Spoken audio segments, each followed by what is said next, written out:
But Matt, you teased what Valenti said, so I'll read that off real quick because this is not related. Basically, this came after they announced the Michigan State versus Michigan game was going to be a night game, which that's awesome. I love that. It is. I do love my noon kicks for Michigan, but if we're not going to have the big show with Gus and Joel, then give me the night game on NBC. So here's what he said. On NBC too. Yeah.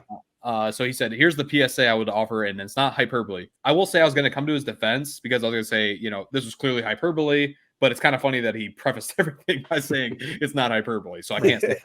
I'm being real with you because people are nuts, and I don't condone what all people do, but I'm just telling you friendly advice. If you're a Michigan fan, don't be there. He's referencing going to the Spartan Stadium at night for a Michigan game. Don't be there. Don't bring the women and children. Don't be there. Don't show up in your egregious butter-themed t-shirt garb. Don't be there. It's the equivalent of playing stupid games and winning stupid prizes. So I'm going to say two things real quick before you guys chime in. One, I think it was maybe a little over-exaggerated, the outcry against this. Was it very dumb to say? Yes. And I say that knowing I love Valenti. I stand by almost everything he says. I know saying that he could come on this podcast and talk circles around me for why I'm an idiot for having that opinion. But anyway, it was a dumb thing to say. Do I think it was maybe a little over-exaggerated? Yes. But flat out, just an idiotic thing to say. Right. Secondly, who's ever gone to Spartan Stadium or even the Big House for that matter and said, this is a hostile environment? Right. It's not that at all. It's like you bring your kids, bring your family, Ted, bring your nieces, or not your nieces, bring your granddaughters, and they'll have a great time at this game. Put them all the Michigan gear you want to.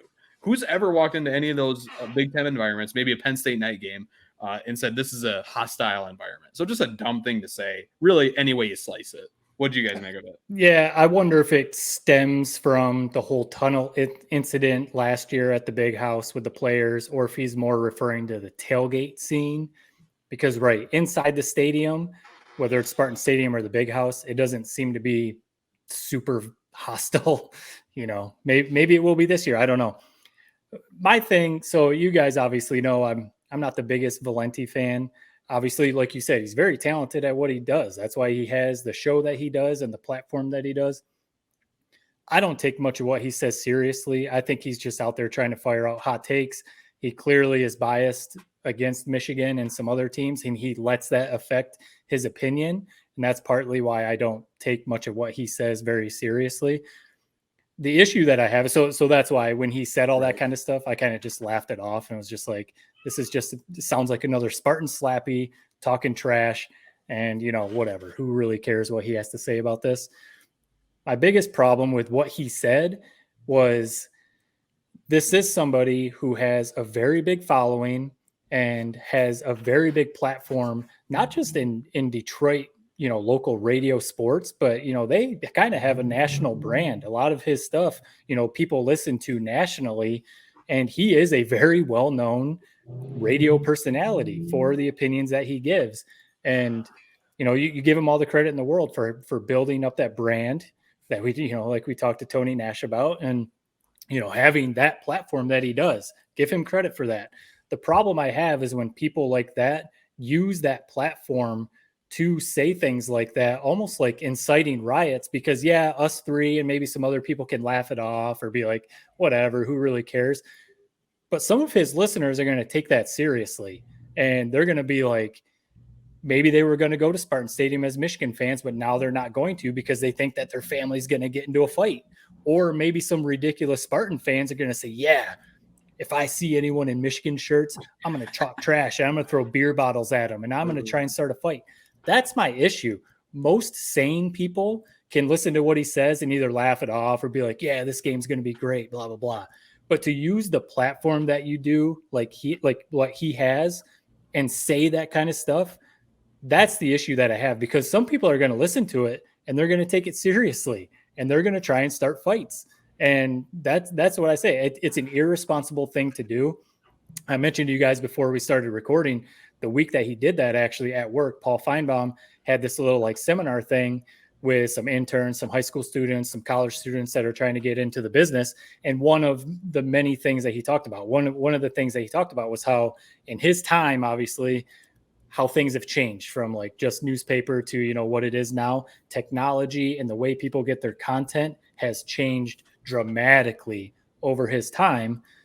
But the one thing that hasn't changed is if you are the person in position to be reporting the news, whether it's sports, news, whatever, you have a responsibility to your listeners, to your readers, to your viewers, to not give them false news, to not lie, to not make stuff up, and to not do stuff like that to try and sway them in a way that they're going to start fights with other fans.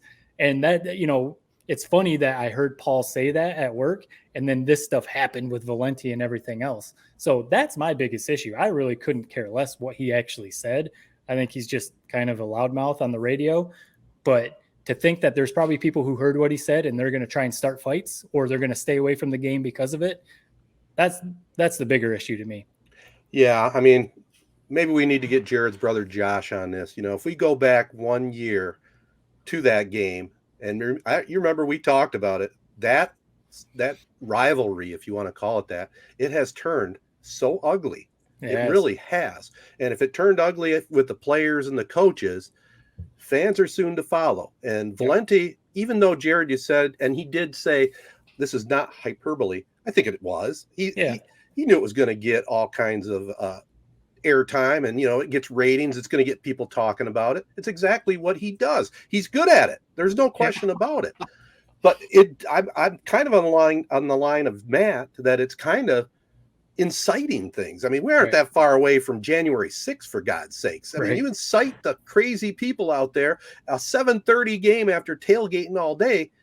You don't have to incite them. It's going to be a little rugged, I think. You know, there's going to be a lot of drunk people around that stadium at that time of night. So I don't know.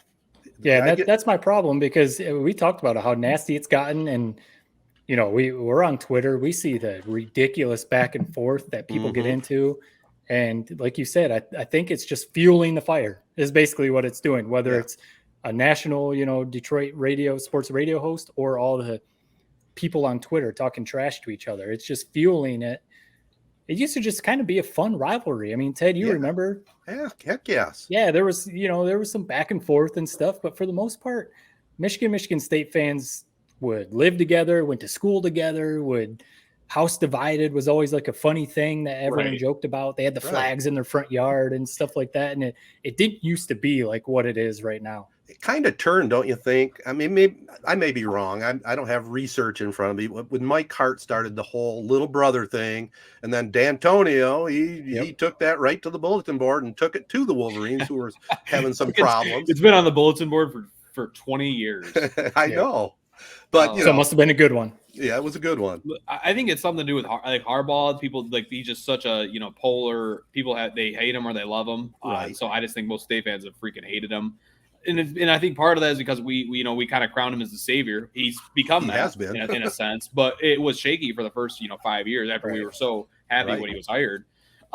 It will be a fun environment, not a violent environment. I've never went to Spartan Stadium and felt unsafe, so I don't think that's the issue. That's definitely hyperbole. But I mean, you look back at last year, and it's funny, you kind of jog my memory on it. How that game went down. Think about it. They could hardly score.